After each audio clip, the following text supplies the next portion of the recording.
The day was warm, and the sun shone brightly over the rolling hills by the Sea of Galilee. A cool breeze drifted across the water as thousands of people gathered on the grassy slopes.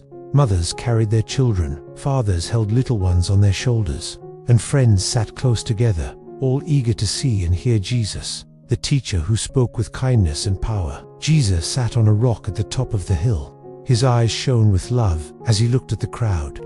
Some had walked for miles, their sandals dusty, their faces tired, yet their hearts were filled with hope.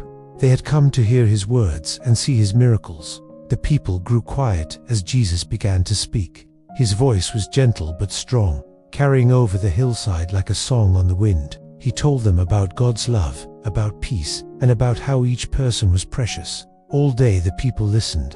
The sun rose high, then began to sink lower in the sky. Children grew restless, stomachs began to rumble. Mothers whispered to their little ones, "Just a little longer." Fathers frowned, looking at the empty baskets they had brought. There was no food. The disciples came to Jesus. "Teacher," one of them said softly, "it's getting late. Send the people away so they can find food in the villages." But Jesus shook his head with a smile. "No, you give them something to eat." The disciples were startled. "Us? But Lord, there are thousands of people here.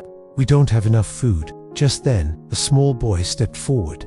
His eyes were bright, and in his hands he carried a little basket. Inside were 5 small loaves of bread and 2 tiny fishes' lunch. It wasn't much, but he offered it with an open heart. "Here," the boy said shyly. "Jesus can use this."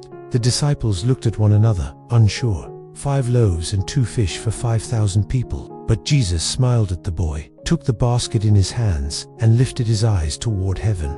"Thank you, Father," he prayed.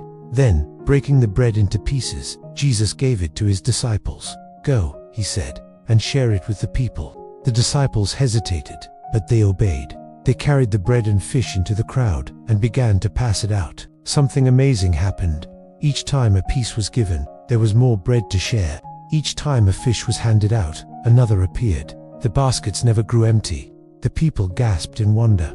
Mothers clapped their hands, children laughed with joy, and fathers nodded in amazement. Everyone ate first a bite, then a handful, then as much as they wanted. The bread was warm and soft, the fish fresh and filling. On the hillside, thousands of people feasted together. The sound of chewing and laughter filled the air. Children ran with crumbs in their hands, waving pieces of bread like prizes. The disciples looked at one another with wide eyes. What was impossible had become real before them. When everyone was full, Jesus spoke again. "Gather the leftovers," he said. The disciples walked among the crowd with baskets. To their astonishment, they filled 12 baskets with extra bread and fish, far more than what they had started with. The people marveled. Some whispered, "Surely, he is the promised one." Others raised their hands in praise. But one thing was clear to all. Jesus had taken something small and made it great. As the sun dipped low and painted the sky with gold and pink, the crowd slowly returned home. Their hearts were full, not only with food, but with joy, wonder, and the knowledge that God could do anything. Children, this story reminds us that even the smallest gift, when given with love, can become something great in God's hands. Like the little boy who shared his lunch, you too can make a big difference. God can take your kindness, your sharing, and your love and multiply it into blessings for many.